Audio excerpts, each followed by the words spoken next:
শাশুড়ির এই ঝগড়ার প্রধান কারণ হচ্ছে জেনারেশন গ্যাপ, ঠিক কিনা? শাশুড়ি এক জেনারেশনের আর বৌমা আরেক জেনারেশনের। শাশুড়ি ভাবে একরকম, বৌমা ভাবে আরেক রকম। শাশুড়ি চায় বউর উপর খবরদারি করতে, বউ চায় শাশুড়ির উপর খবরদারি করতে।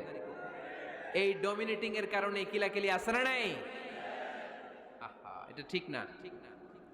আমার শাশুড়ি মায়েরা যারা আছেন, প্রথমে শাশুড়ি দিয়ে শুরু করি। আমার মাইকের আওয়াজ যে ঘরগুলাতে যায়, আমার শাশুড়ি মাদেরকে বলবো, বউদের উপর অত্যাচার করবেন না। ছেলেরে প্রশ্ন করে, তোর কাছে তোর বউ বড় না আমি বড়? আছে না নাই? এটা একটা প্রশ্ন হইল। তোর বউ বড় না আমি বড়? দুইজনেই বড়। তো এক ছেলে সুন্দর উত্তর দিছে, আমার কাছে ভালো লাগছে উত্তরটা শুনে। এক মা প্রশ্ন করছে, তোর এতদিন আমি লালন পালন করে বড় করলাম, জীবন যৌবন তোর জন্য শেষ করলাম, আজকে বউ পাইয়া বউ তোর আপন হয়ে গেল? এবার ছেলে উত্তর দিছে, মা, আমার মুখ থেকে মা ডাক শোনার জন্য তুমি কি কষ্টটাই না করছো জীবনে। 10 মাস আমারে পেটে ধারণ করলা, খাইতে পারো নাই, বমি করছো, খালি ওষুধ খাইছো, তোমার পেট কেটে আমারে বের করা হয়েছে, 2 বছর আমারে দুধ খাওয়াইছো, পেশাব পায়খানা পরিষ্কার করেছো।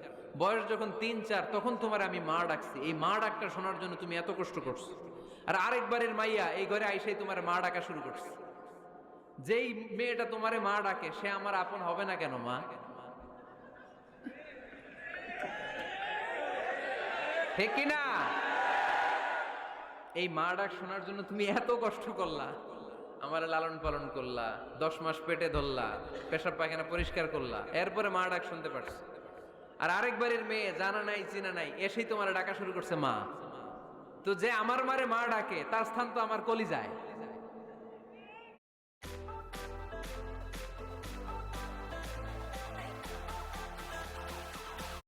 ঠিক কিনা?